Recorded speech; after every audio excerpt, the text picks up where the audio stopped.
Surf today. Get up and brush off the dew on that. Surf today. Surf today. Surf today. Cut it and roll that dew on that. Surf today. Surf today. Surf today. Set up, they about to come through on that. Surf today. Surf today. Surf today. Get up. Surf today. Get up. Surf today. Let's get out the way. Here comes first play. Let's maintain that surf today. Ladies and gentlemen, welcome back.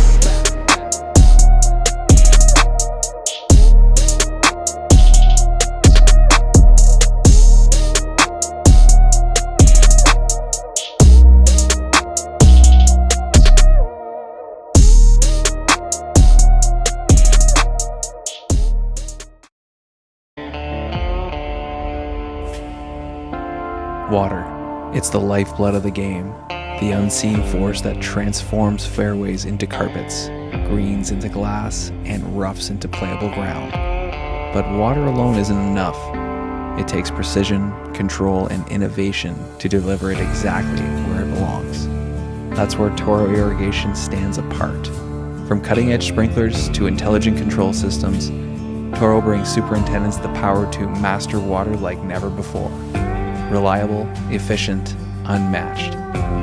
Because every drop matters, every swing deserves perfection, and every course deserves the best. Toro, always solving, always evolving. Good, man. Good. Just, was at home for a few days. Was in Texas yesterday. So getting started on a new Andrew Green restoration or renovation, I guess. Definitely not a restoration, moving a bunch of holes and stuff around. So I was down there yesterday, got home late last night and jumped back in the saddle. Get ready for a big weekend of kids' activities and on the road again next week. Awesome. There you go. Yeah. How's your week? It's exciting. I've been busy as always, golf course, hockey, podcast stuff, Turf Today stuff. It's busy. It slows down this time of year. I find the engagement slows down a little bit, just less guys working, NFL is out. There's a lot more going on. People are back in school. But there's still so much for us to plan for, coming up in the winter and then for next year and things. So it's a busy time for us kind of going through everything, but been fun. We're going through a little bit of an issue with our pump at the golf course right now. So we posted that video this morning. We had that massive shovel come out and has been digging up a whole bunch of stuff in front of our pump house to help, the water get into the pumps a lot easier and help with all that. But I was leaving the golf course and the compressor was pulling in. So just as we get our pumps back up and running, it's time to blow out. So my weekend's going to sound like, yeah, I'd say so. It's a good sound though, isn't it? I think it's a sound everyone looks forward to. Yeah, it's true. Yeah, it kind of signals the end of the year, and it's still warm up here though. Like we could really still use our irrigation. So it's it's the time of year things are changing, but it's still warm. I'm trying to reseed my lawn, so I'm trying to keep my irrigation station going as long as possible. I'm not going to blow it out, hopefully till November.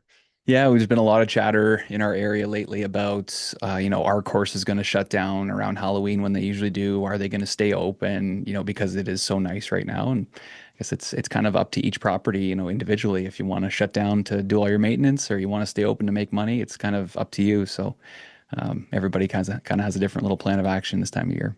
Yeah, that's crazy because you guys are probably, I don't know, a couple weeks before us, I would think, weather-wise. I mean, the pictures you sent me the other day, I mean, my gosh, the colors are just absolutely popping. We certainly haven't gotten there yet. We've still got some color on our trees. Looks like a couple are starting to change here and there, but yeah, man, it's coming. No, it's a fun time of year with the fall golf. Yeah. It's harder to find balls these days, but I think people put a little bit less pressure on themselves going out and just enjoying the game and the golf course and stuff like that. So it's funny. Leaf rule, man. It's my favorite rule in golf.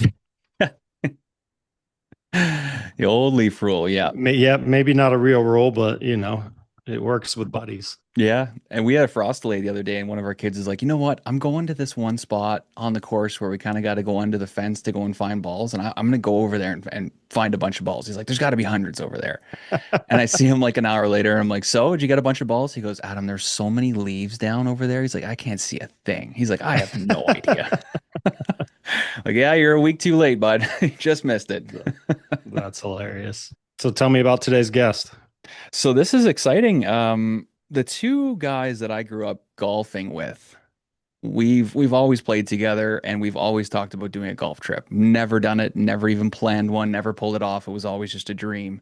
And this year we talked about making the trip out to Black Bear, which is a resort about 2.5 hours, 3 hours from here. It's a popular stay and play kind of place, and we thought if we went down and in the fall it'd be really nice. And so we reached out to the course and the superintendent, and they were very, very excited to host us. And I got to chatting with the superintendent, Eric, and he's a great guy and stuff. So bringing him on the show this week to chat, and then next Friday we're heading down to meet him and the crew and do some filming. We're gonna play some golf with him, and then boys are staying in one of the cabins and stuff. They set us up with this 8-bedroom cabin for the four of us. Wow. Yeah, it's a pretty nice spot. It's got a sauna and a whole bunch of different amenities and stuff. So it's just going to be great to get away for a few days and meet some people, film some content, play some golf, and just hang out with the boys, because we've been talking about it for years, and we're coming up on our 40s. So it's nice to actually get out. Yeah, no, good for you. That's always golf trips with buddies are always the best. Now, which direction is it from you? Be about 3 hours west towards Toronto. Okay. And, Okay. it's just outside of a town called Belleville. So you're still 15 minutes to town if we want to go into town to do something. And then you just right back out to the resort. So it's a really good location. And they've put out a lot of videos of drones and different things about their course. And if you're in this area, if you're in the Ontario area, it's a really cool stay and play for you. So I've heard nothing but great things and been recommended by a lot of people. So I'm really looking forward to meeting Eric in person and getting to play his course. I think we're going to be screwed playing with him and his assistant, though, because those guys are going to have a little bit of an upper hand. So that you're playing with him and his assistant, and there's 4 of you guys. So you guys play in 2 groups. Yeah, well, so me and my buddy are driving down early, and we'll get to meet Okay. Eric and do some content and then play with him. And then my 2 other buddies are working, so they're going to leave like at lunch and get down there, and they might play another course on the way or something like that and meet us for dinner. So it'll be Gotcha. nice. So we got 2 rounds on Saturday at Black Bear, and then on the way home Sunday, right next door is a course called Trillium Woods, which is another fun one out that way. So we'll play Trillium on Sunday and then drive home. Outstanding. Yeah. Looking it up online here. Works out Black well because my Bear. goalie partner's away next weekend too. So the coach is like, so we don't have a goalie. Like, what are we gonna do? I was like, yeah, I forgot to tell you I was away that weekend. He's like, yeah, so did I. Oops. So They'll figure it out, right? they're gonna have to. Yeah. You're gonna have to. Yeah. You need a goalie to play a hockey game. It's kind of important. Mm-hmm. It No always makes me express. feel so bad too, because it's like anybody on our team could just be like, I'm not coming. Even for men's league, you could just say, sorry guys, something came up, I'm not coming. As the goalie, you can't do that. You can't No. even get a flat tire on the road on the way there. Yeah. I'm no expert, but I think that's kind of a vital piece to any hockey game. Yeah, you need that Team. person. Morning, guys. Eric, how are you, buddy? Sir? Good. How are you guys doing? There he is. Awesome. This is yeah. awesome. We finally get to connect, man. We've been Yeah. chatting for weeks and months, and we finally get Yeah, to definitely. connect virtually. Yeah, it's awesome. Looking forward to hosting you guys next week.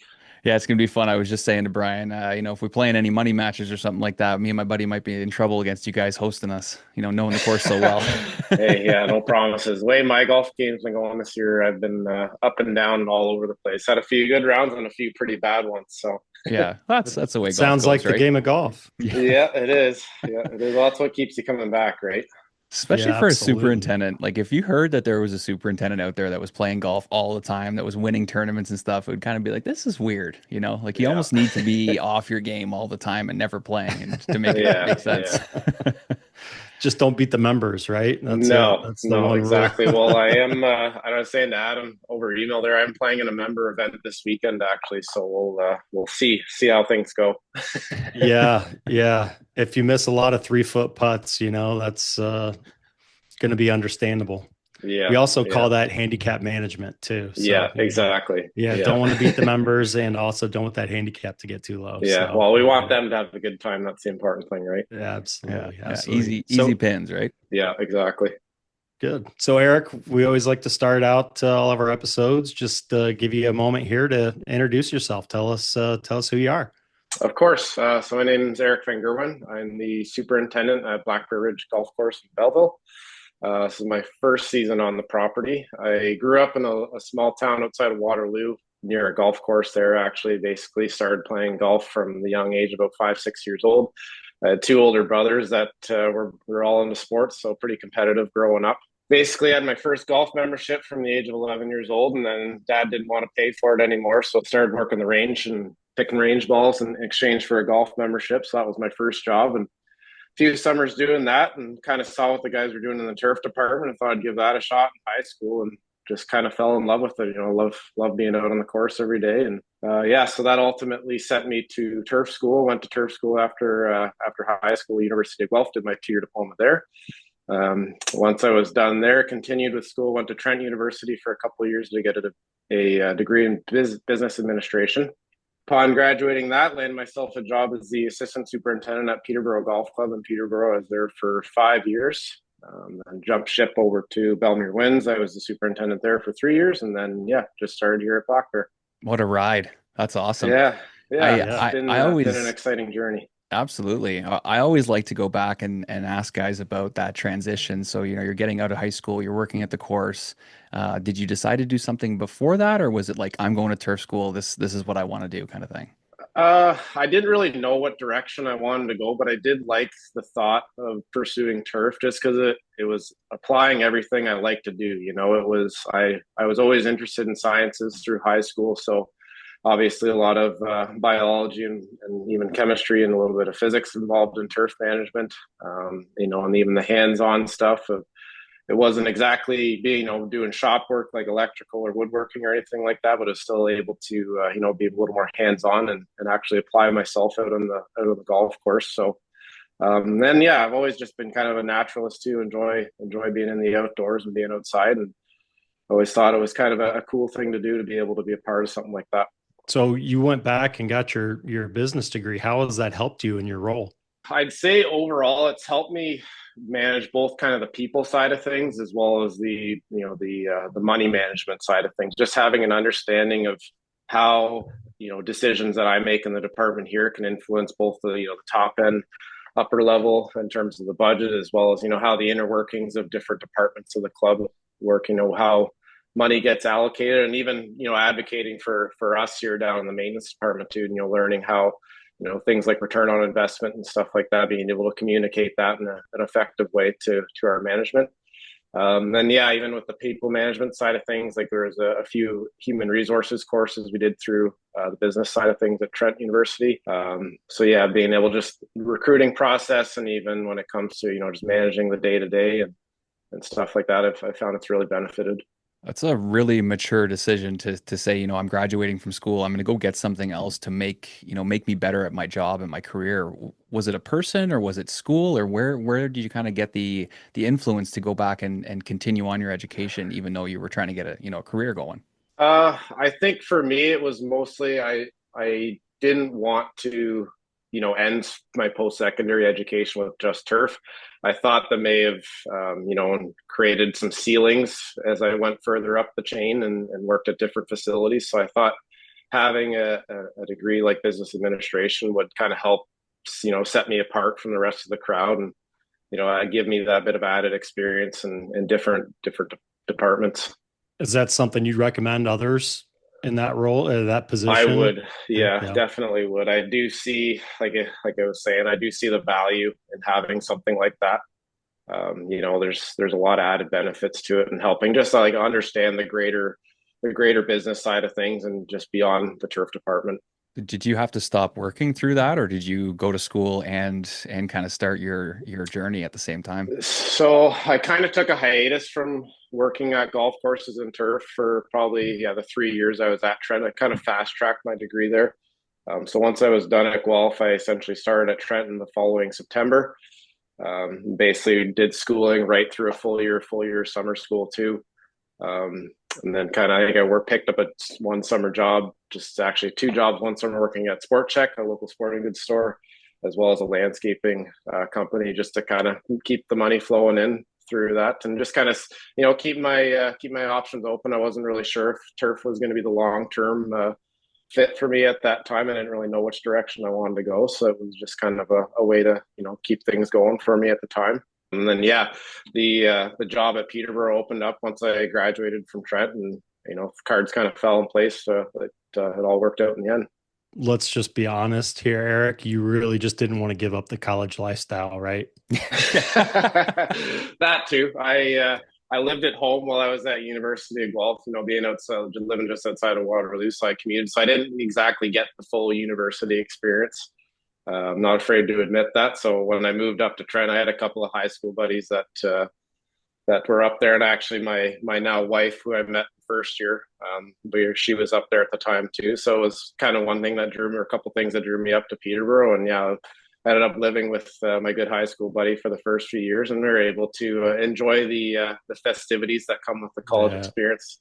Yeah, now the truth really comes out here. So. Yeah. Plus that Sport Check employee discount too. You can't give that up. That's a good one. It's absolutely wicked. I have a hard time going in there to buy anything now. Like when you can see the price that you could pay for some of that stuff. Yeah, that's a good one.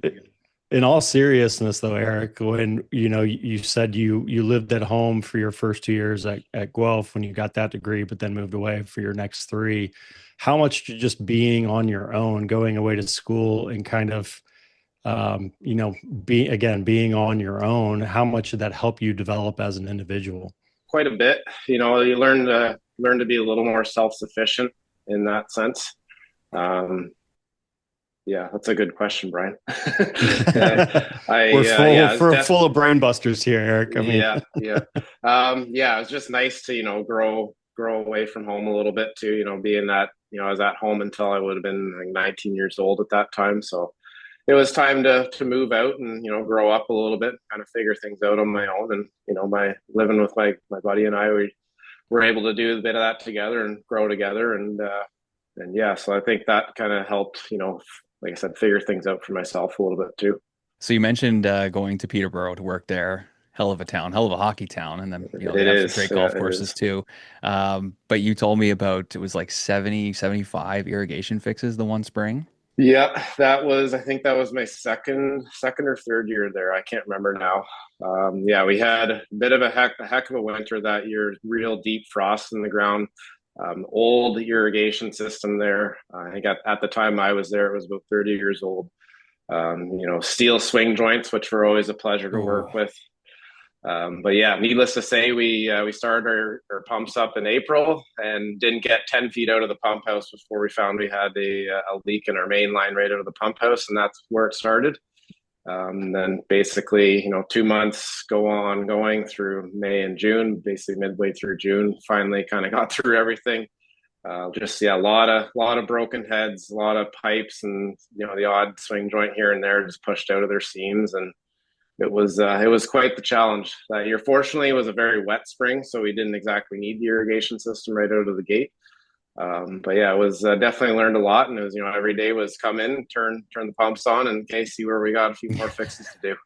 Did that have anything to do with blowout the year before, or just tough? Not sure. I think at the time the superintendent and I were chatting about it.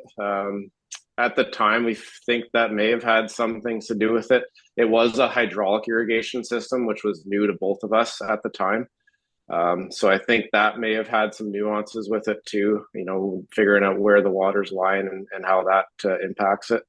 Every year after that, I think we were definitely a little more thorough in making sure things were cleaned out. And, I feel like we did the best job we could have done at the time. And, whether it's a factor of maybe not spending enough time during blowout in some areas, or if it's just the winter that we had, or a combination of both even too. So you kind of gave us your journey in the industry here and a couple different courses you've been to. Tell us a little bit about the thought process of going to that next course, taking on that next challenge. What was going through your head and saying, all right, it's time for me to move on to a new place? Yeah. So like I said, I was at Peterborough for 5 years as the assistant. At the time, at the end there, my superintendent had moved on to a different course, and I basically threw my hat into the ring for the superintendent's job. Ultimately, didn't end up getting the position, and then the opportunity came available at Belleville Winds at the time. I was a little bit hesitant, and I didn't exactly want to leave the new superintendent in the dark without an assistant. I did have some reservations about that. But I think ultimately I kind of felt like I had, reached my limit at Peterborough at the time. So I thought it was time to move on and, try something new, and even, try my hand at the whole superintendent thing and see how I could do it. And Belleville Winds was a great opportunity for that too. It was just kind of a middle of the run course. They had some challenges there in the past. There was some issues with the bunkers and some other things. So I could definitely have my influence on it pretty quick, I saw. So I wanted to take that challenge on. It was a good learning ground for being a young superintendent. Like, I'm only 30 years old now, and I would have been like 25 or 26 at the time taking that job. So yeah, it was nice to kind of have that breathing room to kind of figure things out while I was there. And they were very, very good and willing to work with me as I kind of learned everything. And same kind of thing at Belleville Winds. Once I was done my 3 year, kind of coming up on the end of my 3rd year there, the opportunity came available down here at Black Bear Ridge. And, it's a pretty big ticket club down here with a bit higher expectations what I was used to, but it was nothing out of the ordinary from what I had been with in the past. I'd been at Peterborough for 5 years, so I knew what came with that territory. And then even did my internship at Beacon Hall years back when I was doing Guelph too, which is a pretty high end club in Toronto. So yeah, as the opportunity came available down here, I saw again an opportunity to continue growing myself as a superintendent, and saw a new challenge to put my influence on the place down here. What was your biggest adjustment? What was the biggest adjustment for you when you took that step from assistant to superintendent? In all honesty, probably being the point person for every single thing when it comes to the maintenance department. Being the boss. You're the guy making the decisions at the end of the day. So everyone's coming to you, whether it be staff or members or whatnot, just having to constantly be communicating with people, what's going on out there, and being able to answer the challenging questions when those come up. So looking back on that year or that transition, is there anything you would have done differently? I don't think so, Adam. It's like I said, I'm a firm believer in lifelong learning, and that first year was definitely like a good learning curve for trying to figure everything out. Just even, working with different nutrient programs and, what we were doing culturally out on the golf course. Like I said, with that first position I had at Bellmere, I was kind of free to do what I want, so to speak. So if I did something and I didn't like the results of it, okay, I'm not going to do that again. I was able to kind of learn from it. I also learned a lot from the superintendent I had at Peterborough, Dan Brousseau, who's at St. Andrews East now. He taught me a lot in the 5 years that we spent together. So I was able to kind of, take that and run with it and throw my own spin on things a little bit too. So, but yeah, it was definitely a big learning curve in that first year to try and figure things out. It's almost like a year you need to have, right? It is, yeah. And, as I've heard other people say in the podcast before too, it's, you learn more from your mistakes than you do from your victories, right? It's, there was definitely a few stressful days and some challenging moments, and even still to this day, and this year's been a challenging year too. So, you learn from those hiccups along the way, and, figure out how to make things better moving forward. You mentioned communication earlier. Talk about what you do to get your team on the same page. What kind of communication tactics do you use to get your team on the same page? And then also, are you one of those guys that's at the forefront? We've had that conversation on this podcast before, communicating with members to get ahead of things, to kind of stop the rumor mill or get ahead of the rumor mill. Is that something you focus on at your club as well? It is, yes. To answer your first question there, trying to get everyone on the same page for me with the team is meetings first thing in the morning. It's the one chance we get to have everybody in the same room. So I like to spend 5-10 minutes. It's, sometimes can be a little bit longer if we got things going on out there that I want to keep everybody in the loop on. But generally, it's pretty quick, just letting everybody know what's going on that day, and whether we're doing anything culturally out on the course, or hey, let's make sure we're focusing on this today. Those kinds of things. Just trying to keep an open and consistent line of communication with the team, I find is very important. Make sure everyone stays on the same page. And in terms of communicating with ownership and the members here, I definitely try and be proactive as I can and stay ahead of them. For me, it's just a simple monthly newsletter that I send out to my boss and the golf pro here. If they want to include any of that in the newsletter communication with the members, they're free to do so. But yeah, just to let them know of some of the challenges that we're dealing with currently, or if there's anything culturally coming up that we're doing out on the course, or even sometimes it's, hey, if everything's great, and if you need anything, don't hesitate to reach out. Awesome. So let's talk about heading to Black Bear. When that came up, or that position came up, were you jumping all over it right away? Top 100 course in Canada, and a sought after day and play resort. So it's must have been a big one for you. It was, yeah, it was. It was definitely a little nerve wracking, coming down here and checking things out for the first time. As it was honestly on my personal hit list to get down here and play at some point too. So when the opportunity came available, it was, I welcomed it, but it was a little daunting at the time. It's a big property with a lot going on. We got the 18-hole championship course, and we have a 9-hole short course here as well, a big practice facility, a couple other little amenities too, like a bocce golf course and stuff like that. So it's definitely a lot to look after, but it's a welcome challenge. So talk about, obviously in Canada, and we've talked to a couple other guests from up that way before. You guys are a little bit restricted on some of the products you can use. Talk about how you guys get by without, all those tools in your tool belt. So really, yeah, you're right. It seems like every year there's a few more that are getting pulled off the shelf. I think the more we're kind of figuring out and chatting with other superintendents and even some of our suppliers on this too. We're going to slowly kind of have to start figuring out other ways to manage disease and stuff like that. So for me, a lot of the stuff when it comes to, it's just kind of cultural management out there. If you can manage, water or moisture levels and thatch levels out on the playing surfaces, you're kind of eliminating hopefully a good portion of the livable area for a lot of the pests that we're dealing with on a daily basis. So for dealing with things like patch disease and whatnot, try and prevent it through other means, such as trying to dry things down. If it's humid overnight, try and dry things down, and just hand watering when you need to. So yeah, trying to focus on things like that. And again, thatch management, something we're going to be focusing on in the next coming years here. Some of our fairways a lot of our fairways are very thatchy here at Black Bear.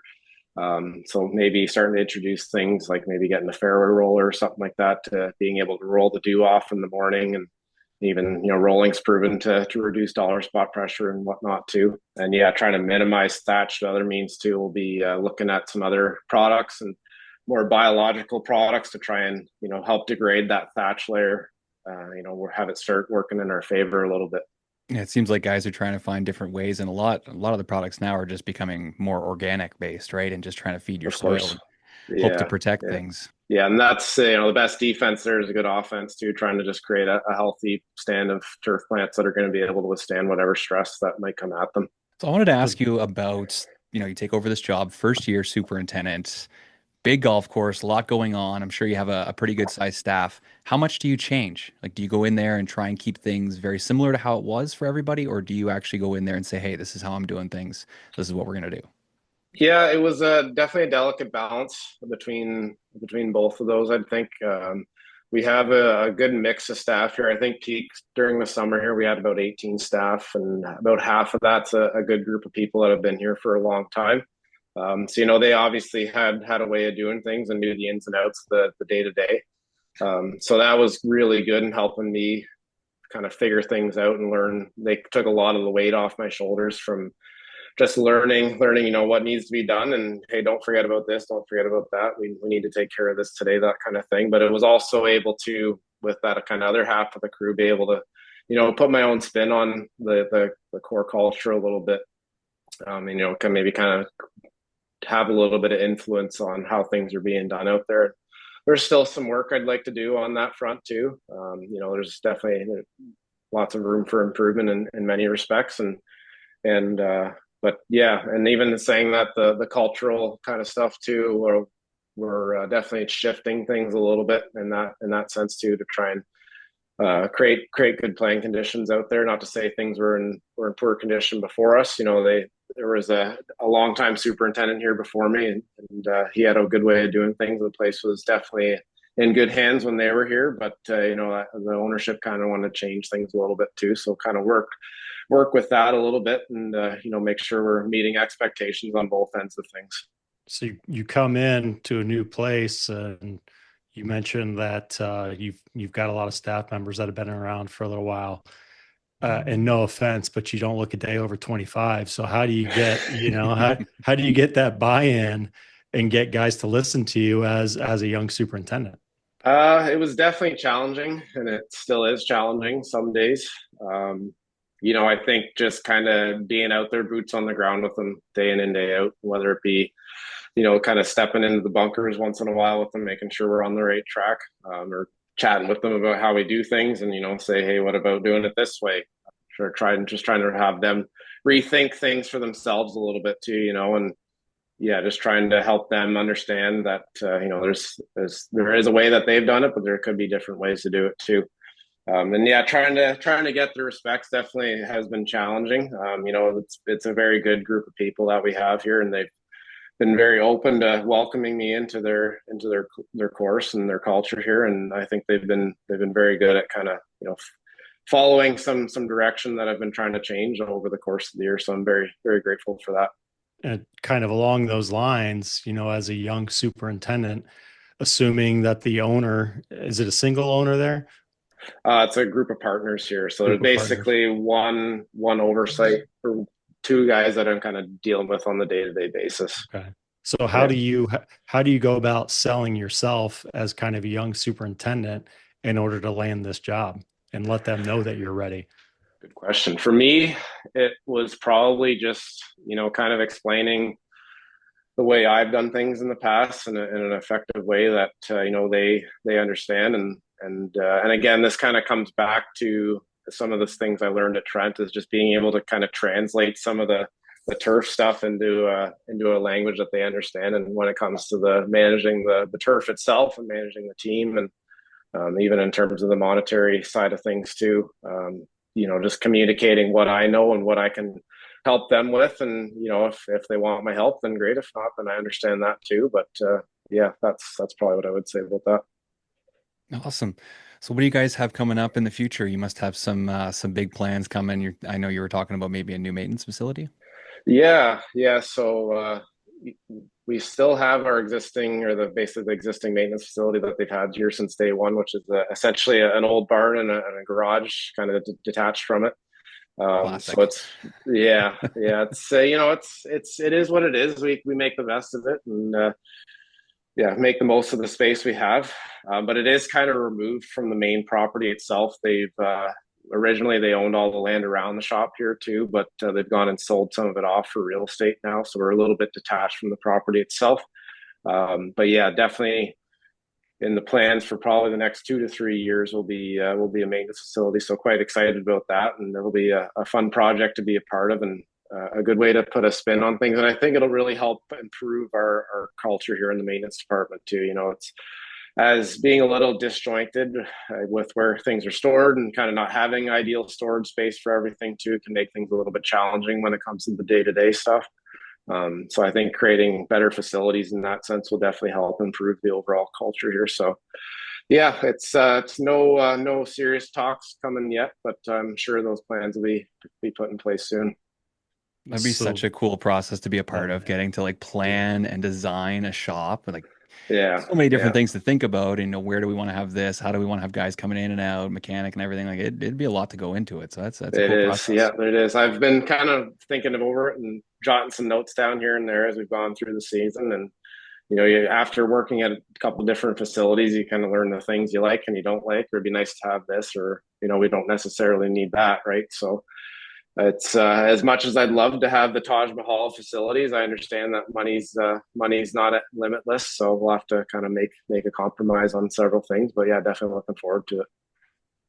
So what kind of research are you doing? And is your again, your business background going to kind of help you put some of those plans in place from an efficiency standpoint and be able to create a space that is more efficient, which leads to better results on the golf course. Yeah, exactly. So yeah, and a lot of any research really doing there, just kind of reading any of the articles on, the GCM online has a few of them on it.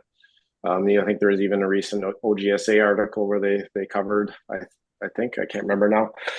But yeah, just kind of seeing what other clubs have done and how they've amplified their facilities to maximize any of the benefits of efficiency gains and whatnot. So yeah, and saying that, just trying to follow in some other footsteps and kind of put our own spin on the place too.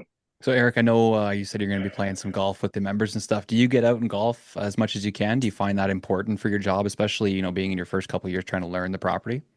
Yeah, I try to as much as I can this year. As definitely haven't gotten out as much as I would have liked.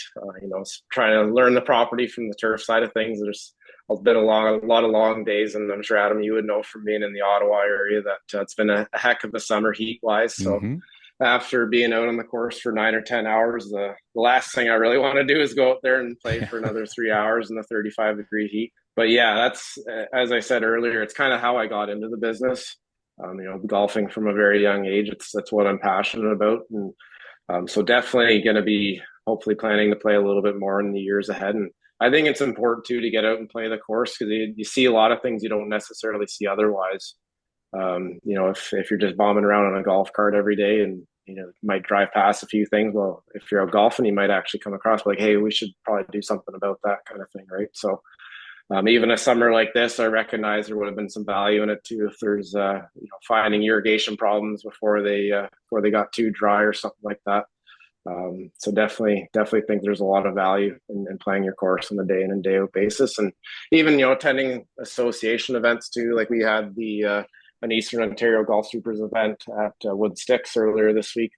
So getting out and seeing the other guys and chatting about how the season's gone and staying connected, and it's just nice to get out and play and enjoy it once in a while too. Talk about how important that is to stay connected with those peers around you. It helps. It really helps, especially through stressful summers like the one we've had.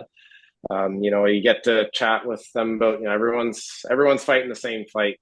Whether it be problems with irrigation systems or disease or drought stress, all those kinds of things. It's nice to have a good core group of people that you can bounce ideas off of, and sometimes you can be kind of a little bit narrow focused on what you got in front of you. If you kind of take a step back and look at things, or somebody might make a suggestion like, what do you think about doing it this way? It's kind of never thought of that. So yeah, it's nice to have a good group of people to bounce ideas off of, and even just maintaining networks with different suppliers and stuff like that too. Certain people you might not necessarily always buy from, but hey, you never know, you might need them in the future too. So when we talk about outside opinions, I've always wanted to ask this question. I think you're a good one to ask. Being at a resort like this, you do have a membership, but you have people coming from all over, come in for a day or two and get to play the course. Do you ever take any advice or, criticism or things like that from people that may be good golfers or celebrities or something like that just come in for a day or two? I honestly haven't received much of that feedback this year. If I did hear stuff like that, though, I would definitely welcome it. It's the membership here is actually really good. They're very understanding of some of the challenges that we face in the maintenance department. And again, like I said earlier, with trying to be a little preemptive with communication and trying to stay ahead of them on any questions they might have. But yeah, I'm always open to suggestions on how we can do things better. As I said, you don't necessarily see what the golfer sees every day if you're just bombing around on a golf cart. So somebody that might come in and play the golf course and have a bit of feedback for you, I'd always welcome it. Although I have to admit, I try and stay away from reading any Google reviews or something like that, because I feel like that often brings out the bad apples in the review world. That can be tough. Yeah. It's always the guys that shoot 105 that post something on Google, right? Yes. Yeah, exactly. Yeah. I want to go back to the conversation we had about the decision-making process to go to the different courses. You mentioned you're a married guy, so obviously you had her kind of there by your side during those times. Yeah. tell us about the conversations with your wife and kind of how important it is to have that support system with you. Yeah, a lot of conversations prior to accepting this job at Black Bear. We're both about an hour commute from home, which can be a bit of an added challenge to the home life. But she was very understanding and supportive of me, and seeing that this was a good opportunity for me and advancing my career forward down here at Black Bear Ridge. So yeah, I wouldn't have been able to do without her. And even this summer too, again, a lot of long days and being an hour from home, those 10 hours at work turned into 12 hours being away from home. And by the time you get home, you're pretty burnt out at the end of the day. So she kind of helped keep a lot of the day-to-day stuff at home moving forward. So I'm very, very grateful for her in that sense. So, but yeah, as I've said, it's a great support system, and she's been awesome for me this year. So you've been in golf pretty much your whole life. I'd be interested to know, because I have heard of this before, a couple older brothers, a lot going on in your family and things like that. Have you ever taken any criticism or any heat or anything like that for going into turf? No, I don't think so. Other than the odd Caddyshack comment from my oldest brother. That's pretty much about it. I think they're both in the trades. My middle brother's a teacher at a high school in St. Catharines, and my oldest brother's a construction site manager down in Guelph right now, actually. So they're both in the trades themselves, so they kind of know the ups and downs of trade work, which I kind of like to think golf is, or turf management's a little bit similar to that too.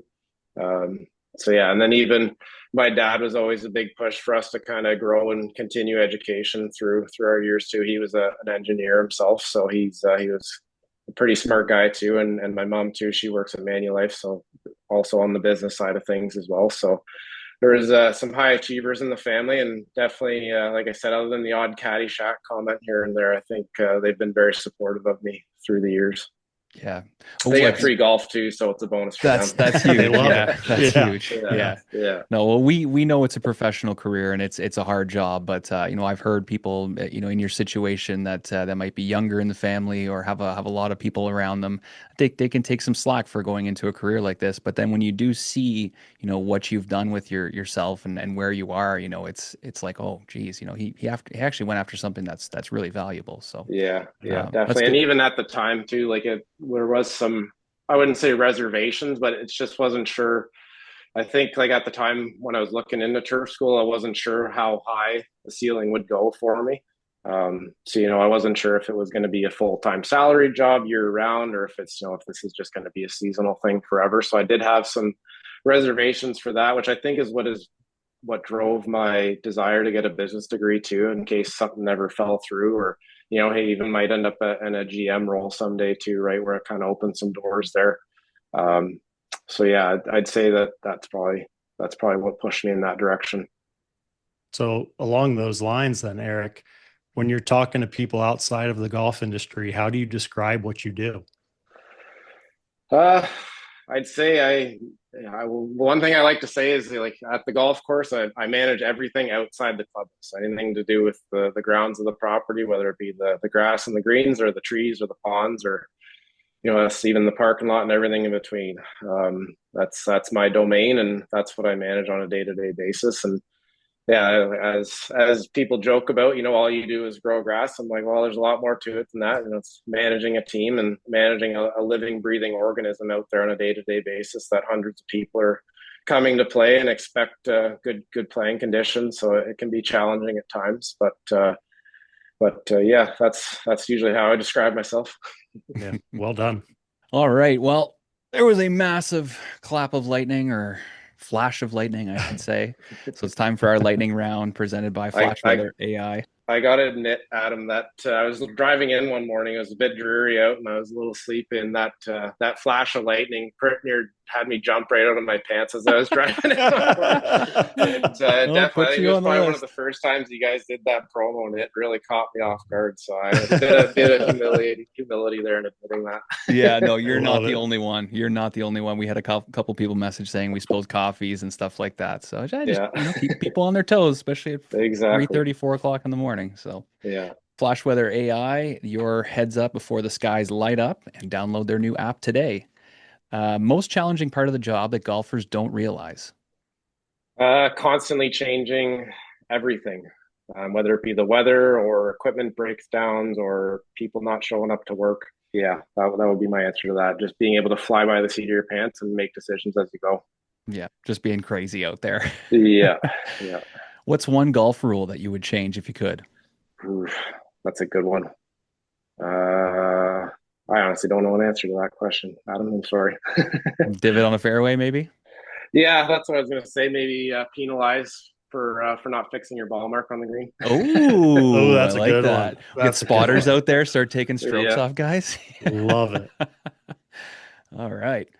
Other than your phone, what do you keep in your pocket with you? My insulin pump. I'm a type 1 diabetic. I There you always go. have my insulin pump on me. Yeah. That's an Very important important. one. That's an Yeah. important one. If you could have a dream golf course, would you have it in a place like the mountains or out on the coast? I'd probably do the mountains. You're a mountain guy. Love it. Yeah. What's one hobby you're trying to take up now as an adult? Recently got into chicken farming. My wife and I have laying hens at home, so that's a little bit of a hobby that we have at home right now. That's a cool one. My wife talks It about that all the is, time. That's a fun yeah, one. it is fun. Because I'm coming to play the course, I want to know your opinion on this. If you could we've asked this question before, if you could take a hole from your golf course and put it in your backyard, which one would it be? I would probably say number 13, par three. Par three, yeah, it's a fun one. Hmm. Yeah, yeah, over the water. Green's almost entirely surrounded by water, so it's a good one. Love it. All right, last one from you here. Favorite ice cream flavor? Good question. I'd probably go Kawartha Dairy Moose Tracks.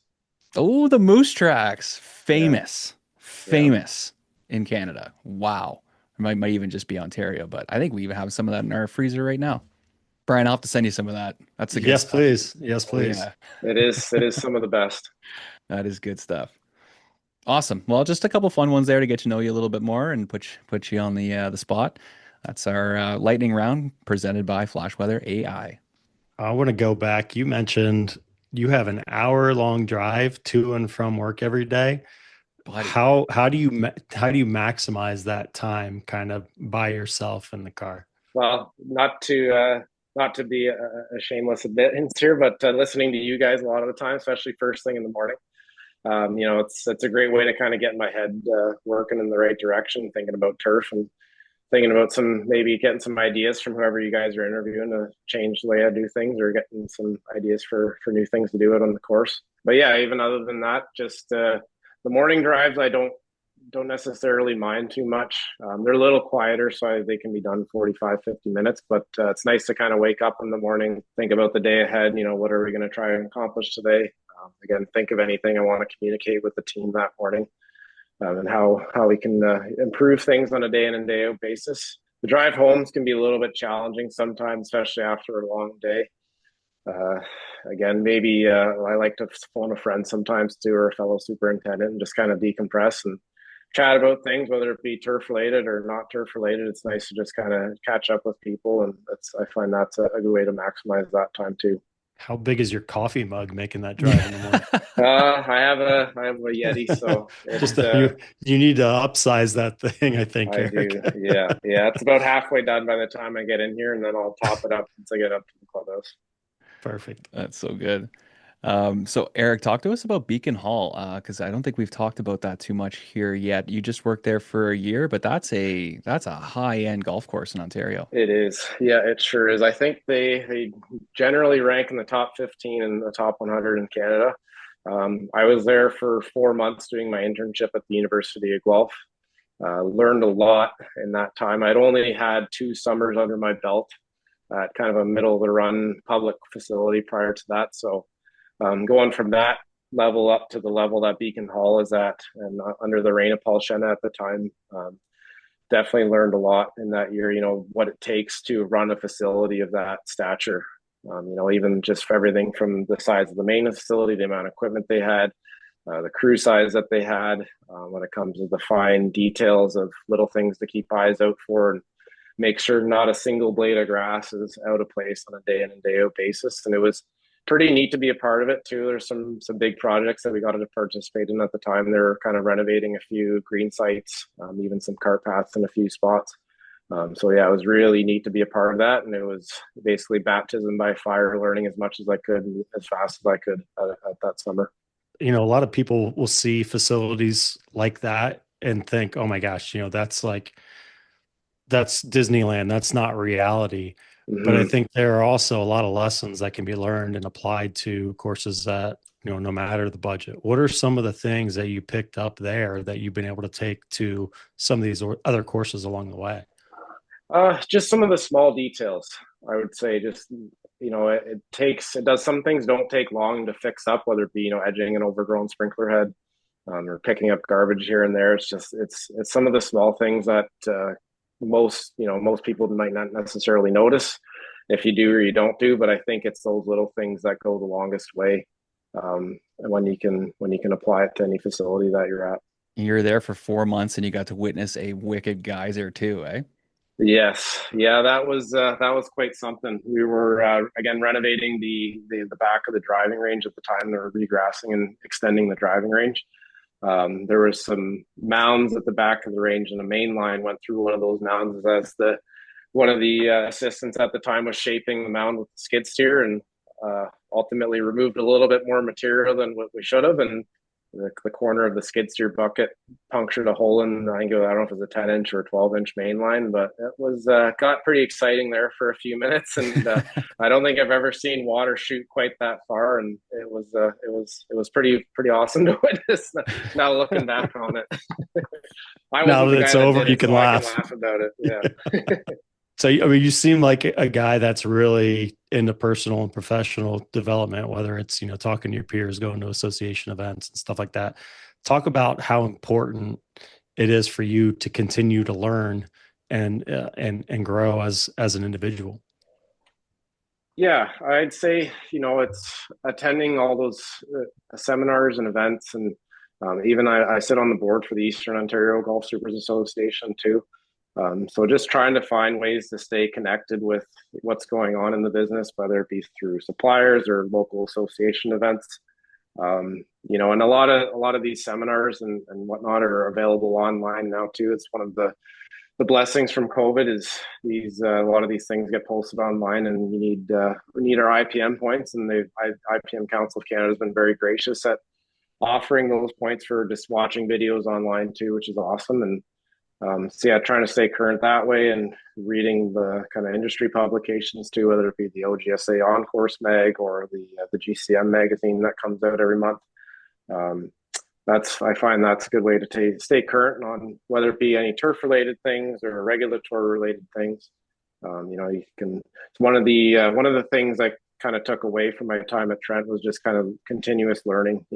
It's like now I know in part kind of thing. That was their motto at Trent. So you're never going to learn, you're never going to know everything. So you can find ways to always rethink the way you do things, and there's always new opportunities to advance things out there. 100%. So I'd love to know, and without getting yourself in any trouble or, talking about your job right now, I just wonder about the future. Being a Canadian superintendent, you're younger. Do you have your sights set on moving to the States at one point and taking on a big tournament course, or maybe just making a shift in Canada to a bigger course, something like that one day? Being at the role I'm at now, I'd say I think I just kind of want to stay here for a bit. I see a lot of potential and opportunity here at Black Bear Ridge as this course continues to grow and kind of change with new ownership that started here a few years back. So I think, yeah, right now I definitely see a lot of opportunity here. And even in saying that, too, like we do host a fair amount of tournaments here through Golf Canada or Golf Ontario. So we have actually this coming after this weekend, there's a Golf Canada event here. I think it's Ontario Super Camp, I think it's called. So a bunch of young, really, really good golfers that are playing here. And I think we've hosted the Mid-Am in the past and stuff like that too. So, maybe even one day host a USGA qualifier or US Open qualifier or something like that too. So there's definitely lots of opportunities for growth here at Black Bear. And to answer your question too, my wife and I had talked about maybe moving to the States with the career that she's down there. There's definitely a bit more opportunity for her down south. But I think where we're both at now, I think we're both pretty happy with how things are going. And even again, in saying that, with, as I mentioned, with being a type 1 diabetic, there's definitely some added challenges to having a condition like that and maybe moving south of the border where, no offense, Brian, but medical access is a little bit more challenging than what it is Yep. here in Ontario. No um, worries. but yeah, I think for now, I'd like to stay here and see where the journey takes me. Those ones are tough. That was a low breaking ball for you, and you hit that one out of the park. So that was a great answer, bro. Yeah, absolutely. So speaking of the future, you mentioned, the possibility of a new maintenance facility and stuff like that down the road. How far in advance are you looking from your planning? Are you thinking strategic planning for the golf course? When are you kind of planning your agronomic practices and stuff like that? How far out are you looking ahead to make decisions now? Yeah, so I am, and to answer that, I am definitely a bit of a planner when it comes to those things. So in terms of agronomic practices, at the start of the year, I set out a calendar, basically just it's all penciled in. This is certain weeks we want to be doing these types of things. Just kind of helps us to stay on track of what we need to do on a month by month basis. So yeah, that's in terms of the agronomic plan. That's what I do there, and even going forward, definitely be looking at a long-term capital plan, which I don't believe we have right now. Looking at, as the property is 20 years old now, so there are a lot of things in addition to the maintenance facility that are going to definitely need to be on the books for planned upcoming too. Things like irrigation pumps and even irrigation control boxes and those kinds of things. A lot of our equipment's kind of been put through the ringer over the years, so getting an equipment plan in place going forward. So that's definitely be something I'll be working on this off season, and yeah, kind of figuring things out and chatting with our ownership here to get that plan in place. So listening to talk a little bit about some of the challenges from a disease standpoint and all that, you're thinking of rollers and all these things. I'm assuming you probably have an end goal of what you want your golf course to look like, how you want it to perform, and all that. Is that like a 3 to 5 year plan? Like, I think we can get it here then, and then you build out your year and saying this is step one of getting to this and Yeah, building upon definitely. that. Yeah, definitely. Yeah, and in answering that question too, like I definitely think it takes about 3 or so years to really learn a property too. So even this year has been a challenging year in itself, and I've definitely learned a lot about the place. But going forward, next year is going to be different. What was a challenge this year might not be a challenge next year, and we'll kind of have to rethink things. But yeah, and saying that, definitely there's some opportunities in terms of reducing organic matter on certain greens where it's a little bit higher, stuff like that we'll be working on going forward, adjusting nutrient levels and nutrient programs, and trying to get things dialed into where I want them to be. So then how important is it to have patience, knowing that it's a 3 year journey? How important is it to have some patience and not It's expect it now? definitely been, yeah, it's definitely been a learned skill. I tend to be a little bit hard on myself sometimes when you want things, especially being in the first year, you want to come in and really prove yourself and show what you're capable of. But I think it's just finding small ways to kind of improve things over time, just to see that progress and have that bit of influence on it. So I think, yeah, patience is definitely a virtue in that sense, and as long as you can kind of focus on the bigger picture and see we are making improvements in some areas, and that's all that counts. Well, when you look at this industry, you've come a long way in a short period of time, and your runway is still wide open for you. So, we appreciate you giving us some time today. This was a very, very professional interview. Usually the interview compared to what we actually put out is a little bit different, but this is going to be a pretty seamless transition. So, Okay. thank you a lot Awesome. for your time and getting to Of chat course. with you. If there anything else that you want to talk about or bring up, we'd like to leave the end of the show for our guest.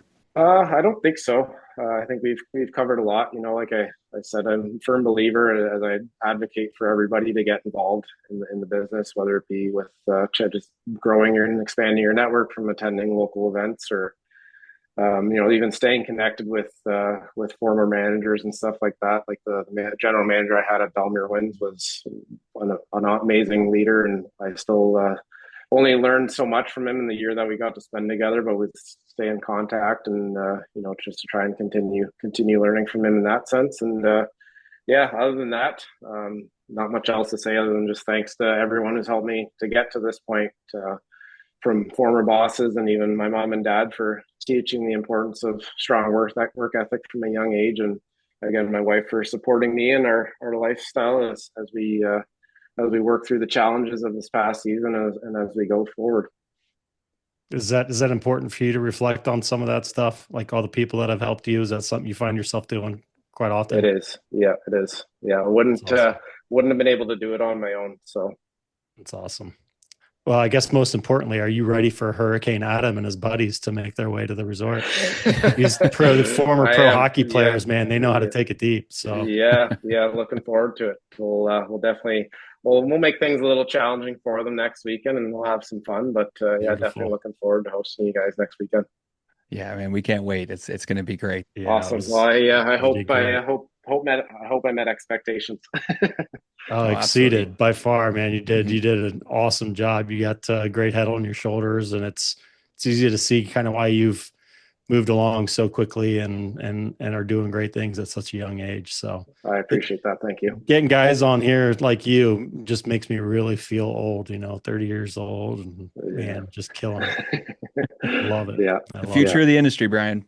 I love it. Yep. Yeah. I definitely feel honored to be on the podcast, dude, given some of the esteemed superintendents that you guys have had on here in the past. So I definitely feel like I'm not quite developed in my career, some of those guys, but I definitely appreciate the opportunity to be on here and chat with you guys.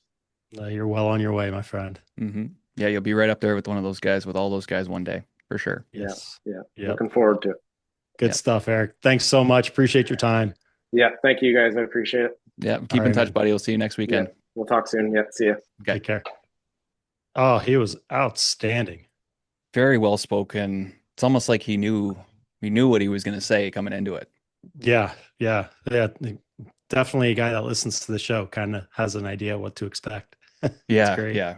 But, like sometimes we talk to these guys and they have very similar careers and they have very similar lives, right? So they talk about a lot of the same kind of stuff, but there's so many different little pieces of advice you can pick up from all the different personalities, all the different people that learn differently, have different situations. There are so many different little things. Like I've become such a much better greenkeeper just by listening to the show and listening to these people talk. Like you just take little things and sometimes you don't learn it right away. And then you see something on the course or you do something and you go, oh, 2 months ago, that guy was talking about this. Now it makes sense, just always connecting those little dots. And I thought he was great, 30 years old. And the message I got from the course was that, he's a younger superintendent. It's his first year, but everybody loves him. And so it's like, well, see why. We got to get that guy on the show then. Yeah. So again, we said it earlier. I mean, he's going places, right? Got a great head on his shoulders, very mature for his age, and said all the right things on here. There's no question. So I would assume he's implementing all the right things at the job. So it's awesome. Good to see. 100%. Real quick, sorry to dress down here. Throw the t-shirt on. My buddy's got a big chemo treatment today. So big shout out to Jake, Goose, Trago. Want to wish him all the best. Yeah, man. Keep showing up. That's a big one. That's a big one. Yeah. Really got to rally around people like that. And, that's when community really comes together when stuff like that's going on. So big time. Yeah, prayers are going out to him and his family right now. Yeah. Tough dude, man. He's fought through it.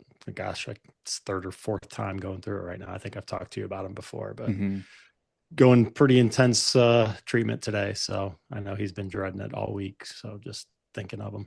Yeah, that's a tough one. The tour's pretty much wrapped. I mean, they kind of started their new season, right? So I think this week's the Sanderson Farms Classic. I think I haven't even taken a look at it and see who's playing in it, but I think Max Homa might be one of the top names, at least. He may not be the highest ranked player in it, but one of the biggest names in it. So yeah, no, they're just kind of, it's crazy. Like the golf season ends in August and it seems like there's maybe a month off and they kind of kick right back into it. And Kapalua event canceled. I think you maybe brought that up a couple of weeks ago, but what they got hit with a heavy drought out there. The course just. So it was drought. That's what it was. Interesting. I think so. It must have, drought or irrigation restrictions. I haven't read the whole story. I just, saw some pictures and everything. Just looks like they got, no water. So I don't know what the actual scenario was, but yeah, hopefully those guys can pull through it. But yeah, no, I think it's crazy. Yeah. Um, yeah, season ends with the tour championship, and then it's basically a reboot for the next season. So 2026 season starts in, September of 2025. It's crazy. It's kind of wild how it works like that. Yeah. Because Yeah. I always just thought they just took time off, and I'm sure a lot of golfers do take some time Yeah. off, especially if you play in a lot of events or you go right to the tour championship or something like that. Or some Yeah. of these boys that played in the Ryder Cup, they probably put their bags away for a little while, right? Yeah. I mean, yeah. I think I saw there's 4 players on the European team that are playing this week at the Alfred Dunhill. I think pretty much all the U.S. teams taking time off, but yeah, I mean, most of the big guys won't play this time of year. Just it's a great opportunity for the up and coming guys to earn some FedEx Cup points, earn some money, kind of get them started for the year ahead. So, yeah, you'll see a lot of those guys that are kind of on the bubble year after year, or again, just kind of getting started in their career that are playing in some of these events, which are awesome. And I listened to can't remember which podcast it was, but the guy that runs the Monday Q account, the Mhm. Monday Qualifier account guy, I can't think of his name, but his perspective is really cool. Like these events this time of year, you get a winner where it's changing their life, or Yeah. on the Corn Ferry Tour, those wins changed lives. Rory McIlroy goes and wins, whatever tournament it is. It's not changing his life, Hmm. whereas these guys, it's a big deal, and it's really really cool to see. So yeah, that's I think what makes these events so much fun is it's guys that are going to get a 2-year exemption onto the PGA Tour, and that's massive. It's huge.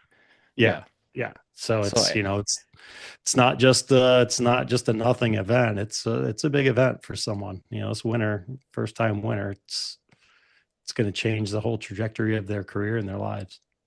be a good question for golfers. What do you do in the off season? Because every other Yeah, athlete in the world in their off season, they're playing golf. I So know. I know. Yeah, like, yeah. It's like those old videos with Spieth and Ricky Fowler and JT and all those guys. golf Like trips. they take golf trips, play golf with, no shirts on, sandals, doing back dives off the top of this yacht they rented or whatever. It's like, it's not reality. They just go have fun. A Yeah. little different for those guys now, though. They all have wives and kids and stuff. So Hmm. be curious to see what those trips look like for them these days. Yeah.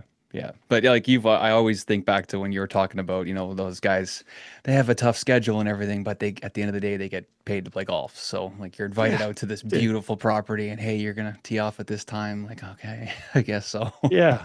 Yeah. I mean, I get it. Like, trust me, from having traveled a lot the last 3 years, I understand how much of a grind it is.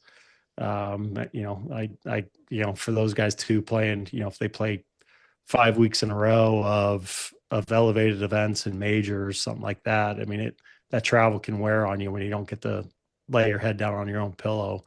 But yeah, I mean, money they're making, the way they're traveling, it's not like they're waiting in line at TSA.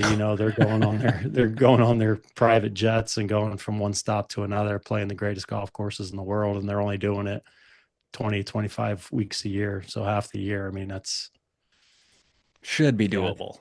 I Should be I doable. I could probably suck it up and make that work. I could probably make that work. Yeah. Yeah. That's the life. It's not bad, it's not bad. We've got it Awesome. pretty good too, though, right? I mean, we get to make a living on this game here as well. So it could be way worse. Yeah, yeah. The golf has provided or the game of golf has provided so many Yeah. different opportunities for so many different types of people. I even think of my kids, Yeah. they could work in the game of golf doing so many Yeah. different things. It wouldn't have to be turf, wouldn't have to be social media. It could be anything, there's so many different jobs and careers and things in the game of golf, and it's such a high level sport that doesn't really matter your position. You are going to be held in a high regard because of how the sport is and how people perceive it. Yep. Absolutely. I mean, I've told my kids from day one, learn to play this game. I don't care if you play competitively or not. You need to understand how to play golf because it's going to be a great tool for you someday. And it's fun and it's something you can play for the rest of your life. So it's definitely a great skill and a great game to be involved with so many good people and life lessons from it too. Yeah, no, I cannot wait for the day I can play golf with my kids. I don't want to see them grow up too fast. You want to relish all the different moments and Yeah. things, but Yeah. getting to play golf with them is going to be that's a life goal for sure. Yeah, it's a lot of fun. It's a lot of fun. So my kids now, they didn't want to play it, when they were a little younger, but now they're both in high school and they want to play because their friends play it too. So it's kind of cool now. Yeah, It's like, golf's getting cool again. Hey? yeah. Where was this 10 years ago, guys? When dad was asking if you want to go to the driving range, like, no, but it's all right. Things have changed. That's it. That's it. Awesome. They'd rather play golf than play Fortnite, which is a huge win. Hey, that's big. That is big. Although there's nothing wrong with a little Fortnite every once in a while. You gotta get it out, Yeah, teach their own, that's good. Yeah. That's the coolest thing about online gaming was my kids being able to play video games with their cousins that live in England, so they just throw their That is headsets cool. on and play games together. It's a great way for them to stay connected. It was awesome. Yeah. When we used to play Call of Duty with our pro hockey teams. We'd have so much downtime, right? So yeah, right before Fortnite came out, we played a lot of Call of Duty and we used to dominate. Because you'd be like 8 guys or 6 guys in a map, and you're communicating so well with each other, right? Because you all know how to talk to each person. You can say whatever the heck you want to say, and you just get around the maps as a team so well because you just know each other so well. And we had such an upper hand. And I used to tell guys, I was like, this is great for us. Like, this is great for us because we're good creating teamwork. so much camaraderie. And that stuff spills into the dressing room. It would spill onto the ice, and guys would be calling each other names on the ice relating to the game, or different sayings from the game on the ice and stuff. And it just brought us together. And it was like, awesome. you probably don't be playing video games 24/7, but there is some life lessons there and some things you can learn. So Yeah, I still cool. flip the PlayStation on every once in a while. Yeah, I can't remember the last time I played it. I don't know. There's some fun ones still. I still go on and do the during the winter, especially if I'm not on the road, I'll go and do the golf course designer feature and like the 24K or whatever that new golf game is, where you can go to build golf courses. That's always fun. So, but yeah, it's been a while. I'm way out of practice. I used to smoke everybody, all the kids in like NCAA football or Madden or whatever. Now I can't sniff it anymore. Yeah, once you get out of it. Too many buttons. Too many buttons now, yeah. I'm used to Nintendo where there are 2 buttons and the direction arrows, and that was it. Yeah. Well, like Fortnite got crazy because you're running around trying to shoot each other, right? But then all of a sudden you can start building yourself up into the sky. Once they started doing that, I was like, hey, forget it. Like, and people could build so quick too. Oh like my kids could build things so quickly. I'm like, this isn't real. Like, I have to think about I have to look at the controller, think about which button I need to hit to build it. And it's like, by then I'm dead. Yeah. Like I'm working on trying to sneak up on this guy in this house. And all of a sudden he's 30 feet in the air and he's built himself like oh man. Yeah. But Fortnite was actually smart. They went back and they created a game in the game that has no building. So it's for guys like us. Yeah. Yeah, I like it. I like it. My thing was sniper. I'd always find a sniper rifle and just hide out. Oh yeah. Pick people off. That was fun. That's a good one. You find the golden sniper rifle, you just got to hit him with one shot. I love that. Yeah. So you excited to play golf? Get the sticks out? It's going to be great. Like I was saying earlier, my few best friends, we've been through so much together, and we've never had an opportunity to do something like this. So those guys are so excited. My one buddy's probably spent about $1,000 on golf gear and a new driver, and he's like, Adam, I bought a glove the other day. Wow, that's awesome. So yeah, no, we're just excited. It's a great opportunity. Our wives are all letting us go for the weekend and stuff, which is also, a big part of it. So yeah, we appreciate that. And I was just saying to the guys, this is our opportunity now to create a yearly golf trip. Right? Yeah. Set the precedent. Awesome. And hope it works out. But that might mean that there's another trip being taken with the wives or something like that. So you got to balance it out every once in a while, all right? Yeah, is Blake excited for Myrtle? She is very excited for Myrtle. Yeah, very Good. excited. It's going to be a good one for us because we met in the States and then moved to Canada, and she wasn't allowed to work unless we were married. So we Yeah. were planning on getting married, but we got married a little bit quicker and then started working. We both went back to school. We both got jobs. We bought a house, and we never took a honeymoon. We still have not. We're Oh man. 8 years married. We've never taken a trip together where we can actually go and hang out and just be together. So not that this is our honeymoon, but it's our first kind of trip Yeah. away to Yeah. do something like this. So it's going to be great, and she can be with us while we're working. And Yeah. Blake's been right there beside me ever since we started Turf Today, and she's been a big supporter. She's posted things for me and caught things before. She's sent me things that she sees, and she's a big help for everything we do. So it'll be great to have her down there, meet some people, meet you, Yeah. help us out a little bit. We're Yeah. still Can't working wait. on what our show is going to look like. It sounds like there's going to be some opportunities for some drinks and for some recording and meet some people and just be a real nice kind of social setting to be able to be with folks. Yeah. Should be a lot of fun. So, Hmm. all right, go get some food. All right, buddy. Have a good All right, one. man. We'll see you. You too. Bye. We are back with another Ask the Agronomist segment featuring Dr. Tony Goldsby from the Andersons. Our question today comes in from Oil Fried Ghost. What does Dr. Tony believe will be the future of agronomy considering water restrictions? Well, thanks again for having me on the show this week, Adam, and with another great question from Oil Fried Ghost. And as an agronomist, from my perspective, water is going to be the single biggest driver of management decisions, not only today, really, but definitely in the future. And we're already seeing it a lot, whether it be regulations tightening around water, irrigation costs are certainly on the rise, and then availability, right, of good, clean water, or even reclaimed in some cases, can be a little bit uncertain. So I think when I really think about boiling down the future, it's really going to center on two things, right? It's going to center on efficiency for irrigation systems, and then on that resilience for, the turf grass cultivars that you select and put in. And that means, more turf varieties are going to have to be bred, which they're, working on right now for lower water use. And then, considering things like, soil amendments that we offer, like biochar and humic acid, that can help improve that water holding capacity. And then really when we're putting down irrigation, looking at precise irrigation technology that's going to, apply that water exactly where it's needed at the time that it's needed in the amount that it's needed. So from an agronomist perspective, I think, for all of us, it's about educating ourselves and our clients to kind of shift from more water equals more growth mindset to a smarter water equals sustainable turf mindset, right? So doing smart what we need to make sure that we are, but shifting that mindset away a little bit from more equals better, especially when it comes to, putting water down.